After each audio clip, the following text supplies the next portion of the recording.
বসো, আমি আসছি। ছায়া নিঝরের হাত ধরে বলে। না, আমাকে নিয়ে যান। নিঝর পকেট থেকে ফোন বের করে ছায়ার হাতে দেয়।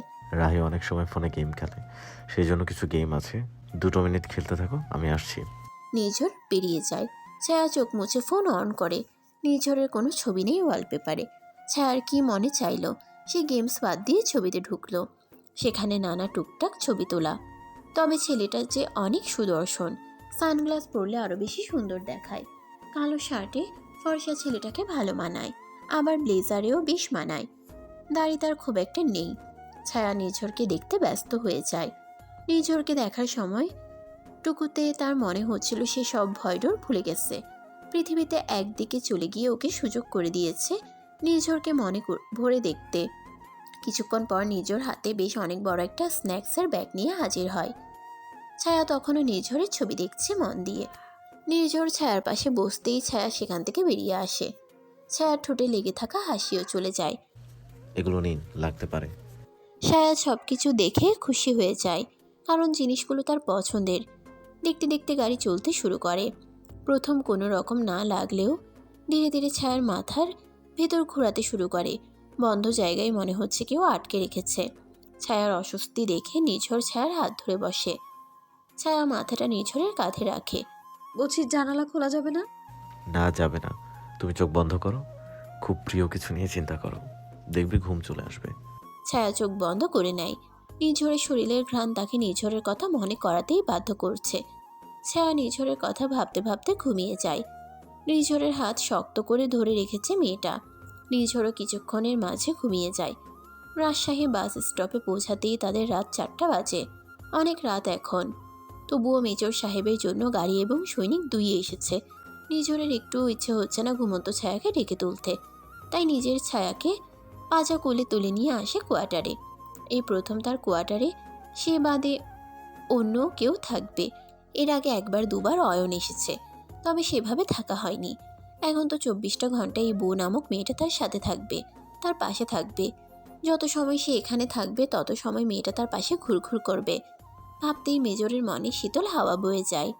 অদ্ভুত এই অনুভূতি। ইচ্ছে হচ্ছে ছায়ার ঠোঁটে নিজের ঠোঁট ছুঁয়ে দিতে, কিন্তু এই সমস্ত অবস্থায় মেয়েটার ফায়দা নেওয়া ঠিক হবে না বলে মস্তিষ্ক বলছে, কিন্তু হৃদয় বারবার বলছে শুয়ে দে না তোর ঠোঁটটা, ধরে তো বউ।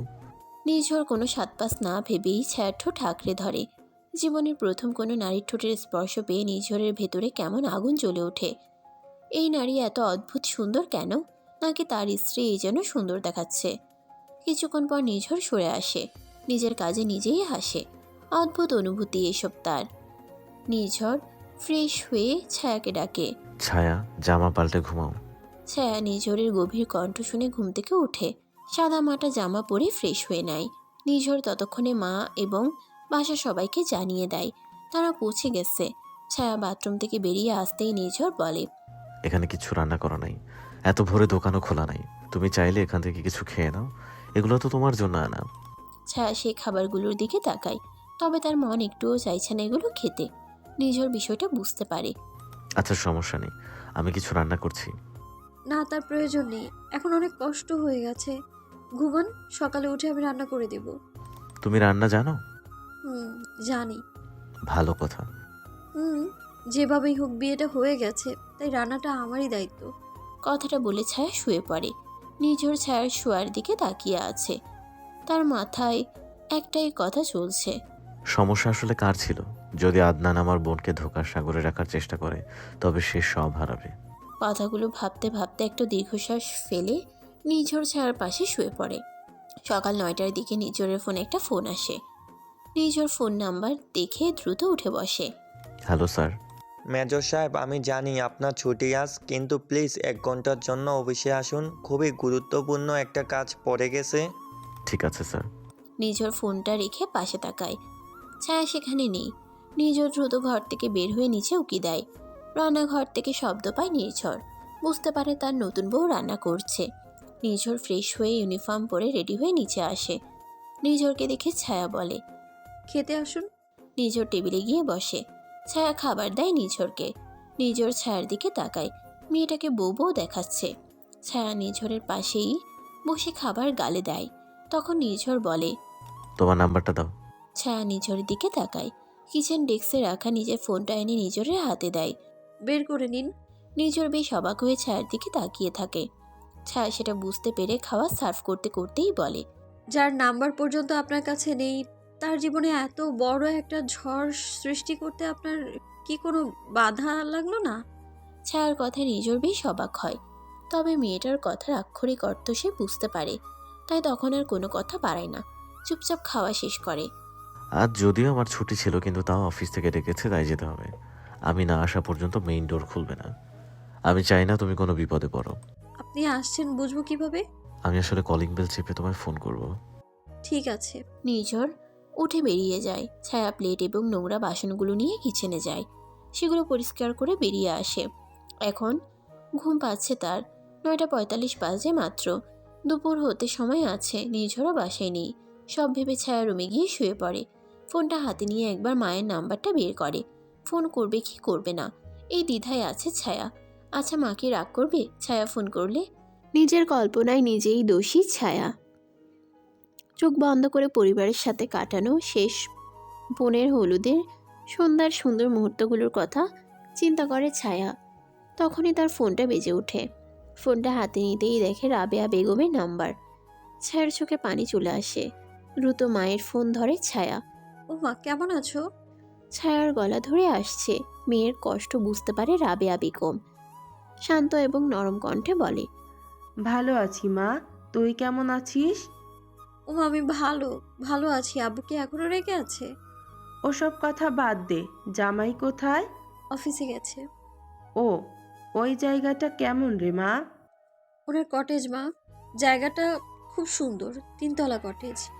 উপরে কি আছে জানি না, তবে নিচে লিভিং রুম, রান্নাঘর, ডাইনিং টেবিল আর একটা বাথরুম আছে। উপরে বেডরুম 3টা। উনি সব থেকে বড় রুমে থাকেন, সব কিছুই সাজানো।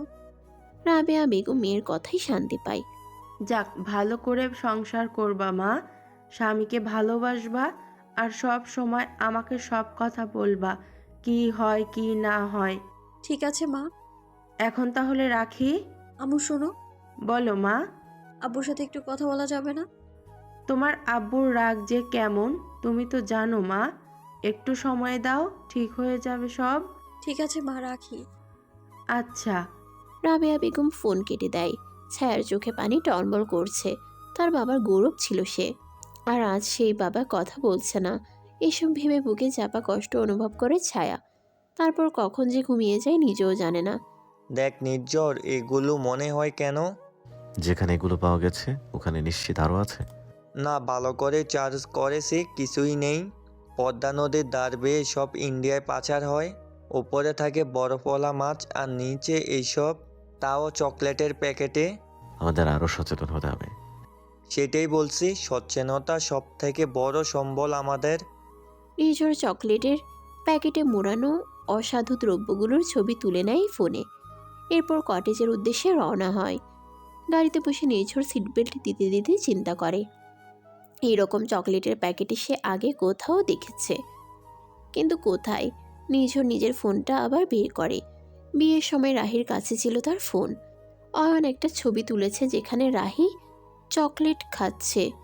নির্ঝর মিলিয়ে দেখে রাহির হাতের চকলেট আর এই প্যাকেটগুলো একই দেখছে। নির্ঝর কিছুক্ষণ ছবির দিকে তাকিয়ে থাকে।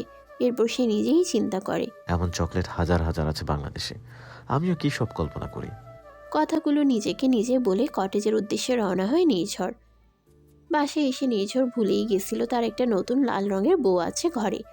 সে পকেট থেকে চাবি বের করে দরজা খুলে ভেতরে প্রবেশ করে। রান্নার একটা অদ্ভুত সুন্দর ঘ্রাণ ভেসে আসে তার নাকে। সে 1 ঘন্টার কথা বলে 3 ঘন্টা পর বাসে আসছে। রান্নার ঘ্রাণ নাকে আসতেই নিঝরের মনে পড়ে তার একটা বউ আছে। নিঝর ধীর পায়ে রান্নাঘরের দিকে চলে যায়। রান্নাঘরে গিয়ে দেখতে পায় রমণী রান্না করছে।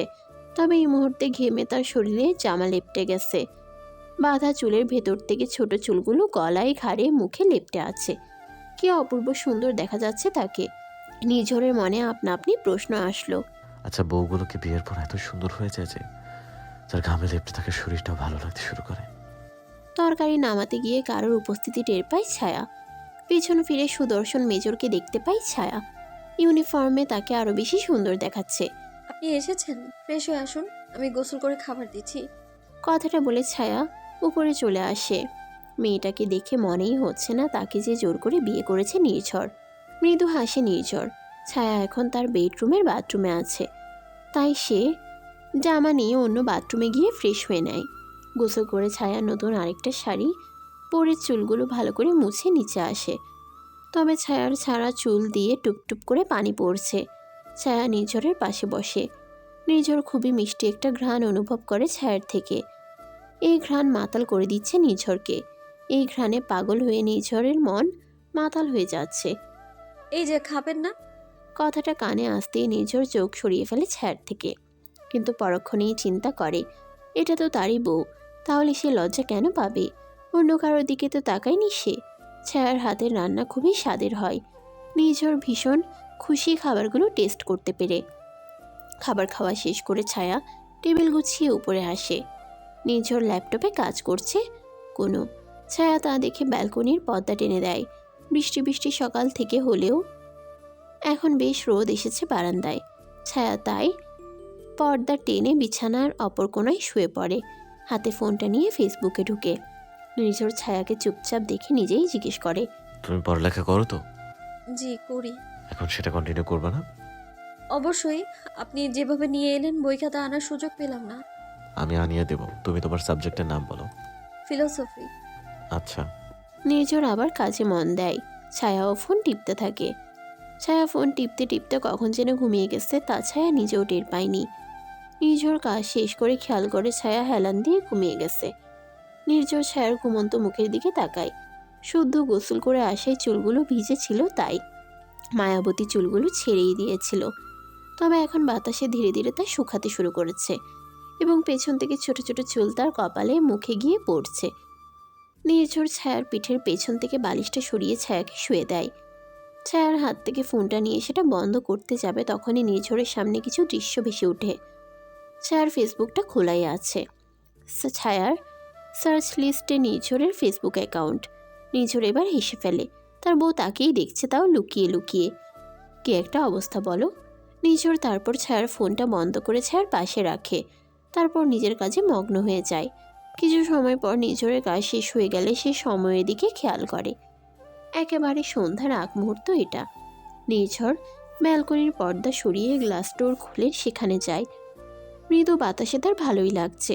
হঠাৎ করেই কিছু মনে হলো নির্ঝরের। সন্ধ্যায় কিছু খাবার তৈরি করলে কেমন হয়। নির্ঝর মেঝর মানুষ, শরীরের দিকে তার খুবই খেয়াল। যতটা পারা যায় ততটা জিনিস বাসায় তৈরি করা শিখেছে সে। তবে আহামরি রান্না সে পারে না। বেঁচে থাকতে হলে যতটুকু খাওয়া প্রয়োজন ততটুকুই পারে নির্ঝর। ফোন বের করে কাউকে ফোন করে নির্ঝর। কিছু জিনিস আনতে বলে রুমে আসে। ছায়া এখনো ঘুমে। সারাদিন ঘুমায় মেয়েটা, এত ঘুম কোথায় পায়। নির্ঝর খেয়াল করে দেখে তার মায়াবতীর চুলগুলো উড়ে উড়ে মুখে পড়ছে। নির্ঝর আলতো করে চুলগুলো সরিয়ে দেয়। মনটা ভীষণ চাইছে ওই চুল সরানো খোলা কপালে একটা চুমু দিতে, কিন্তু এই সময়ে বড্ড বেমানা নিচ্ছে এটা নির্ঝরের। নির্ঝর ছায়ার পাশে বসে ছায়ার মুখের দিকে তাকিয়ে থাকে। কেন যে এত মায়া বুঝতে পারছি না। এমন তো আগে কখনো হয়নি।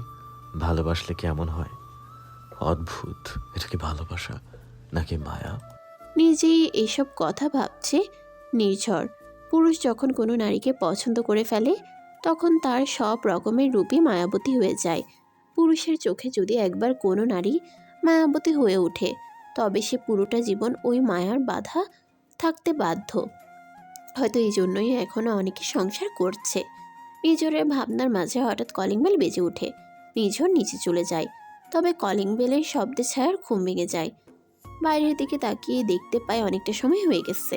ছায়া উঠে যায়। শাড়ি ঠিক করে বাথরুমে গিয়ে ফ্রেশ হয়ে নেয়। ফ্রেশ হয়ে বেরিয়ে নিঝরকে রুমে না পেয়ে নিচে চলে যায়। নিঝর রান্নাঘরে কিছু করছে। ছায়া রান্নাঘরে গিয়ে দাঁড়ায়। কি ব্যাপার?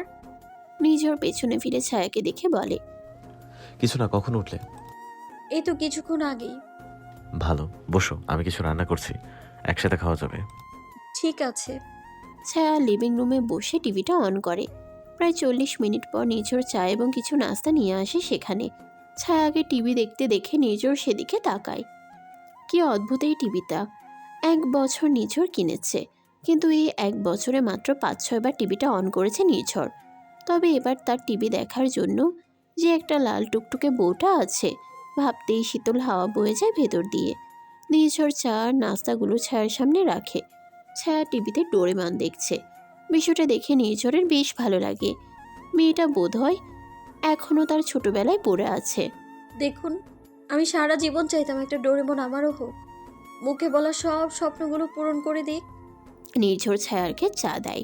ছায়া এবং নির্ঝর দুজনেই তাদের সময়টা বেশ ভালো করেই কাটায়। রাতে ছায়া খাবার গরম করে সার্ভ করে। দুজন খেয়ে যে যার দিকে শুয়ে পড়ে। ছায়া ঘুমিয়ে গেছে অনেকক্ষণ, তবে নির্ঝরের চোখে ঘুম নাই। ছেলেটা বারবার সদ্য বিবাহিত বউয়ের দিকে তাকাচ্ছে। মায়াবতীকে একটু বুকে নিয়ে ঘুমোতে মন চাইছে। নির্ঝর ছায়ার হাত ধরে টান দিয়ে নিজের বুকের মাঝে নিয়ে আসে। রাত গভীর, সাথে বৃষ্টি হচ্ছে। ঠান্ডার মাঝে গরম শরীরের স্পর্শ পেয়ে ছায়াও নিঝরকে জড়িয়ে ধরে। ছায়ার জড়িয়ে ধরাটা নিঝরের কাজটাকে উৎসকে দেয়। নিঝর আরেকটু সাহস পেয়ে মায়াবতীর ঠোঁটে নিজের ঠোঁটের স্পর্শ দেয়। ছায়াকে নড়াচড়া করতে না দেখে নিঝর পরপর 4-5টা চুমু খায়। কিন্তু পরক্ষণেই মনে পড়ে যায় এভাবে লুকিয়ে লুকিয়ে ভালো না বেশি সামনাসামনি মেয়েটাকে কিছু সময় দিলে সে নিজেই কাছে আসবে। নিঝর চোখ বন্ধ করে নেয় আর কিছুক্ষণের মাঝেই ঘুমিয়ে যায়। চৌধুরী বাড়িতে নুহা আর অয়ন হানিমুনে গেছে।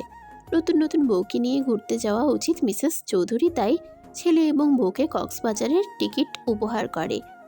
আর একটা সুন্দর রিসর্ট বুক করে দিয়েছে আদনান আর তিন্নি। তিন্নি মেয়েকে ঘুম পাড়িয়ে আদনানের কাছে আসে। আদনান সোফায় বসে কি যেন করছে। তিন্নি আদনানের পাশে বসতেই আদনান ল্যাপটপটা অফ করে দেয়। কি হলো আমার মহারাজা, কি দেখছিস যে আমি আর সাথে বন্ধ করে দিতে হলো? সব সময় এমন কেন ভাবো তিন্নি? এক সন্তানের মা বাবা আমরা, ভুলে যাও সেটা? আমার কাজ শেষ তাই বন্ধ করে দিলাম। তিনি আদনানের ঘাড়ে মাথা রেখে বলে, ভাইদের বিয়ের বেড়ায় তোমার সাথে ভালো করে কথাও বলতেও পারিনি এই কয়েকদিন আমি। আদনান তিন্নির হাতটা নিজের হাত থেকে সরিয়ে বলে, এখন আর নয় তিন্নি, আমি খুবই ক্লান্ত, জানোই তো। আমার আজ প্রায় 200-র মতো পেশেন্ট ছিল সিরিয়ালে। তিন্নির মনটা খারাপ হয়ে যায়। তবে আদনানের বিষয়টাও সে বুঝে, তাই আর কথা বাড়ায় না। তাহলে চলো ঘুমাতে যাই। তুমি যাও, আমি ফ্রেশ হয়ে আসছি। তিন্নি শুয়ে পড়ে। মেয়েকে বুকে নিয়ে তিন্নি ঘুমিয়ে যায়। তিন্নি ঘুমানোর পর আদনান তিন্নির পাশে শুয়ে পড়ে। অন্যদিকে পিট করে সেও ঘুমিয়ে যায়।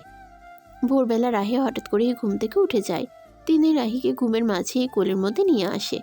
কিছুক্ষণ পর রাহি ঘুমিয়ে গেলে তিন্নি পাশে ফিরে দেখে আদনান নেই বিছানায়। তিন্নি বেশ অবাক হয় এত সকালে সে কোথায় গেল। তিন্নি রাহিকে রেখে উঠে ওয়াশরুম চেক করে, কিন্তু আদনান নেই। তিন্নি এবার নিচে আসে, নেই আদনান নেই। তিন্নি গিয়ে আদনানকে কল করে, কিন্তু সে ফোন ধরছে না। তিন্নি হতাশ হয়ে রুমে চলে যায়। বড্ড অদ্ভুত আচরণ করছো আদনান তুমি। আগের মতো আর নেই তুমি। ধুর, সব সময় বেশি ভাবি। হয়তো কাজের জন্য প্রেশার, কিন্তু আমায় বলবেও না। তিনি নিজ থেকেই এসব ভাবতে ভাবতে উপরে গিয়ে মেয়ের সাথে ঘুমিয়ে যায়। নিজের প্রাইভেট মেডিকেলের কেবিনে বসে আছে আদনান। আমার সব প্ল্যানে নির্ঝর পানি ফেলে দিল। মানে বিষয়টা অদ্ভুত, তাই না? নির্ঝর আমার শালাবাবু, ওই মেয়েটা আমারই হবে। দেখেন, আমি আপনাকে এত সহজে জিততে দিব না। আদনানের ফর্সা গাল রাগে লাল হয়ে যায়। যে কেউই দেখে বুঝতে পারবে সে অসম্ভব বিরক্ত। সকালে নির্ঝরের আগে ছায়ার ঘুমটা ভাঙে। ঘুম ভেঙে নিজেকে নির্ঝরের বুকের উপর দেখে কিছুটা ভরকে যায় ছায়া। নোহা এতদিন বলতো ছায়ার শোয়া ভালো না, তবে নোহা একেবারে ঠিক কথা বলতো। ছায়ার শোয়া মোটেই ভালো না। ছায়া ধীর গতিতে নিজেকে নির্ঝরের শক্ত হাতের মাঝ থেকে ছাড়িয়ে নেয়। তারপর নিঝরের বুক থেকে নিজের মাথাটা সরিয়ে উঠে সোজা ওয়াশরুমে চলে যায়। ছায়া চলে যাওয়ার সঙ্গে সঙ্গে নিঝর চোখ খুলে তাকায়। মেয়েটা সত্যিই পাগল। আসলে নিঝর জেগেই ছিল তাকে অফিসে যেতে হবে, কিন্তু জাগার পর ছায়ার ঘুমতো মুখটা নিজের বুকে দেখে ইচ্ছে করতে লাগলো আরও দেখতে। তাই জন্যই এতক্ষণ শুয়েছিল। নিঝর উঠে অন্য ওয়াশরুমে চলে যায়। ছায়া বেরিয়ে দেখে নিঝর রুমে নেই, তাই সে চটজলদি নিচে চলে যায় নাস্তা বানাতে। দ্রুত নাস্তা বানিয়ে টেবিলে রাখতেই দেখে নির্ঝর ফর্মাল কাপড়ে নিচে নেমেছে। ছায়া তা দেখে জিজ্ঞেস করে, অফিস নেই? আছে, অফিসে যাব। তা ইউনিফর্ম পরবেন না? না, কাজ আছে আজকে, ফিরতে দেরি হবে, খেয়ে ঘুমিয়ে যেও। ছায়া নিজরকে খাবার দেয়। নিজর খাবার খেয়ে বেরিয়ে যায়। ছায়া কেন জানি না একটা অদৃশ্য শক্তি অনুভব করছিল। মনের অজান্তেই মন চাইছিল লোকটা একবার ফিরে তার কপালে চুমু দিয়ে যাক। নিজের চিন্তায় নিজেই বাধা দেয় ছায়া। কিছুক্ষণ পর খাবারের প্লেট গুছিয়ে উপরে চলে আসে। তার কেন জানি না আমার ঘুম পাচ্ছে। সে ঘুমিয়ে যায়। মেজর আজকে কাজের জন্য ভীষণ ব্যস্ত। একটা ছিল ডিউটি। সেই ড্রাগগুলোর ইনফরমেশন দ্রুত কালেক্ট করে নিঝড়। ড্রাগসগুলো ঢাকা থেকে আসছিল। রাজশাহী বাংলাদেশের সীমান্তবর্তী একটা দেশ। সেখান থেকে পাচারের সুবিধা আছে। একবার ইন্ডিয়া গেলে এগুলো আরও সহজে নানান দেশে ছড়িয়ে পড়ছে। বিষয়গুলো খুবই ভয়ানক। এর পেছনে আছে অনেক বছরের পুরনো কোনো ব্যবসায়ী। না হলে এত শুকনোভাবে কেউ কোনো কাজ করতে পারে না। কেউ আজ পর্যন্ত সন্দেহ করেনি ওদের। নির্ঝর দীর্ঘশ্বাস ফেলে। তার শত্রুর সংখ্যা আরও বাড়তে চলেছে। তবে এর মাঝে ছায়ার কোনো ক্ষতি হোক তা নির্ঝর একটুও চায় না। রাত 10টা পর্যন্ত নির্ঝর অক্লান্ত পরিশ্রম করে। ছায়ার খোঁজ নেয়নি দিনের মধ্যে একবারও। বাসে এসে নির্ঝর সোজা ডুপ্লিকেট চাবি নিয়ে দরজা খুলে ভেতরে চলে আসে।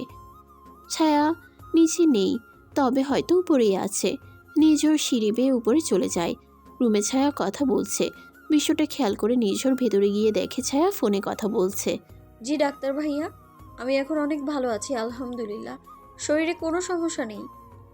ভালো কথা ছায়া, নিজরকে বলে দ্রুত এসে বেড়াতে। ছায়া কিছু বলবে তার আগেই পাশে নির্ঝরের উপস্থিতি টের পায়। আপনি কখন এলেন? মাত্র। ও, তিনি আপু ফোন করেছে, সাথে ডাক্তার ভাইয়াও। নিজের ফোনটা নিজের হাতে চায়। ছায়া নিজরকে ফোনটা দিয়ে দেয়। তবে আদনান তখন ফোনটা তার বোনকে দিয়ে দেয়। নিজর তিন্নি আর রাহির সঙ্গে কথা বলে ফোন কেটে দেয়। ছায়াকে ফোনটা দিয়ে নিজর বাথরুমে চলে যায়। ফ্রেশ হয়ে বেরিয়ে এসে দেখে ছায়া আয়নার সামনে দাঁড়িয়ে চুল আঁচড়াচ্ছে। নিজরকে দেখে ছায়া চিরুনি রেখে পেছনে ফিরে। ও, আপনি চলে এসেছেন, চলুন খাবার দিই। নিজর ছায়ার কাছে এগিয়ে যায়। ছায়ার হাত ধরে বলে, চলো, খাবার আগে একটা জায়গায় নিয়ে যাই। কোথায়? চলো। ছায়াকে নিয়ে নির্ঝর ছাদে চলে আসে।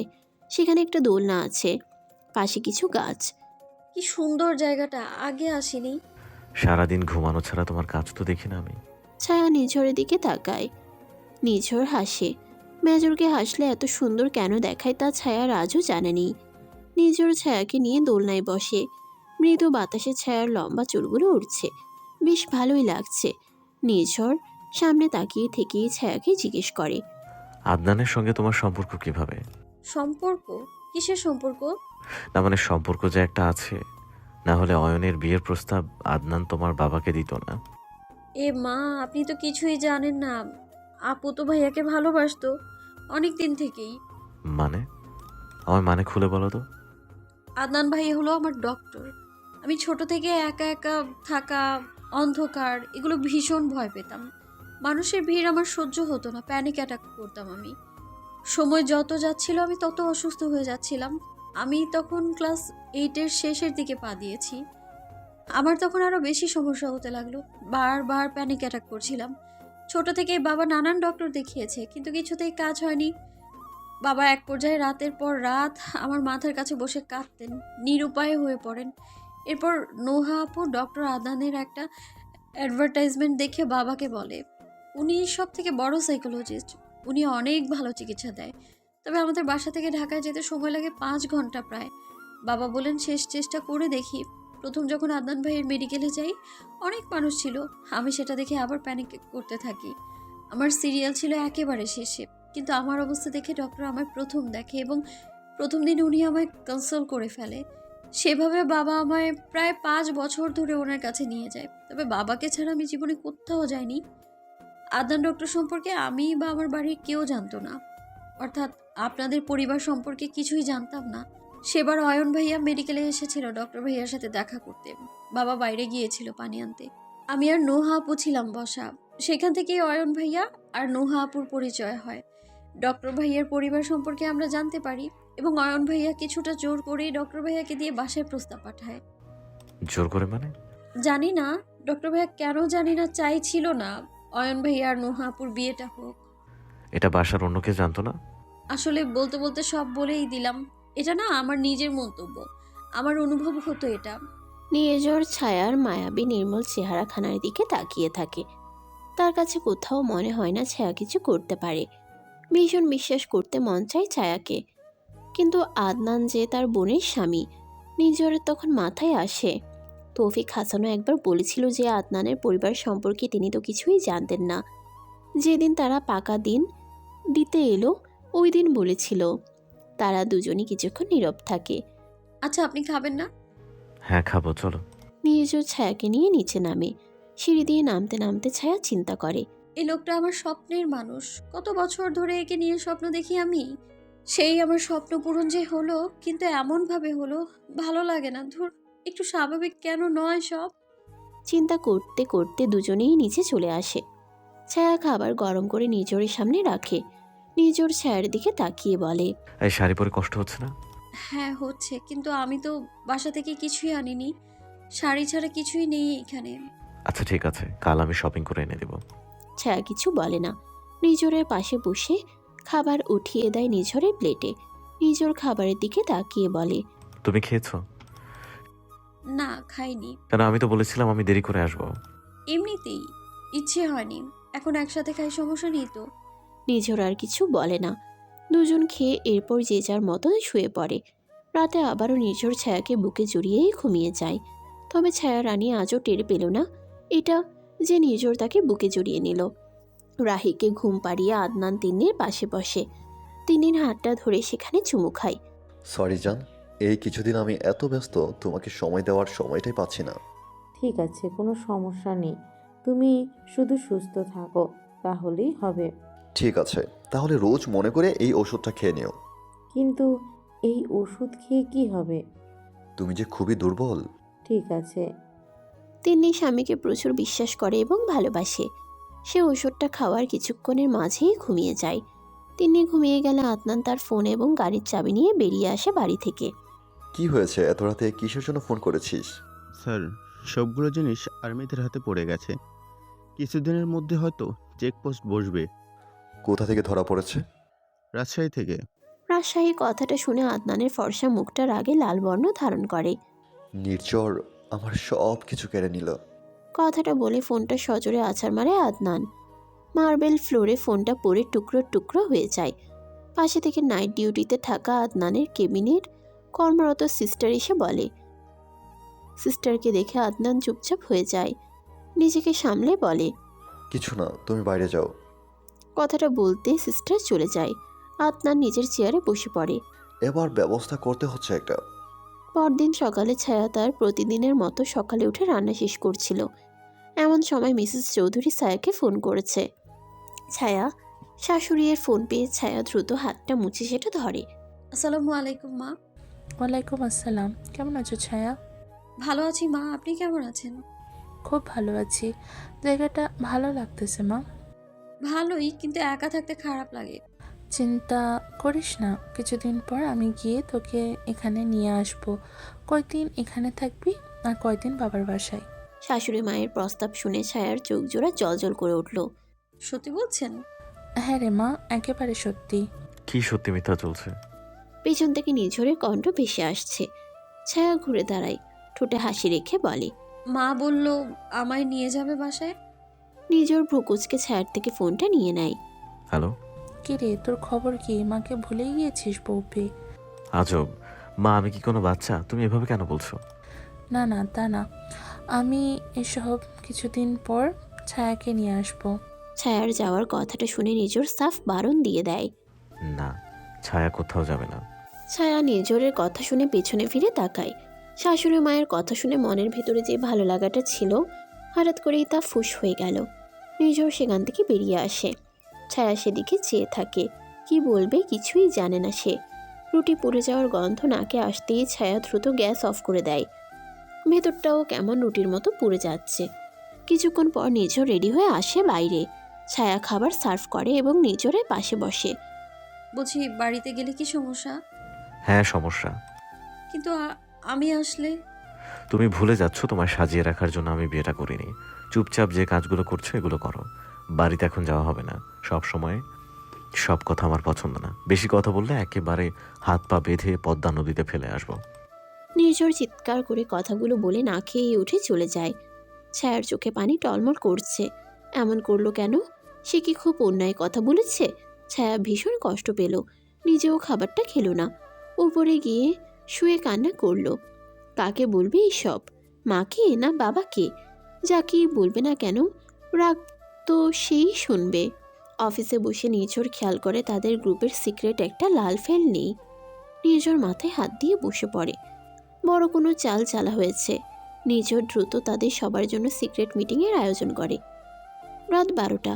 সারাদিন ছায়া সত্যিই কিছু খায়নি, নির্ঝরের জন্য অপেক্ষা করেছে। আজ নির্ঝর দুপুরেও খেতে আসেনি। এত রাত হয়ে গেল আসছে না। সব মান সম্মান সাইডে রেখে ছায়া 2বার ফোন করেছে নির্ঝরকে। নির্ঝর ফোন ধরেনি। ছায়া মায়ের সঙ্গে কথা বলেছে, তবে নির্ঝর যে তার সাথে যে এমন করেছে তার কথা বলেনি। রাত যত হচ্ছে বাইরের আবহাওয়া ততই খারাপ হচ্ছে।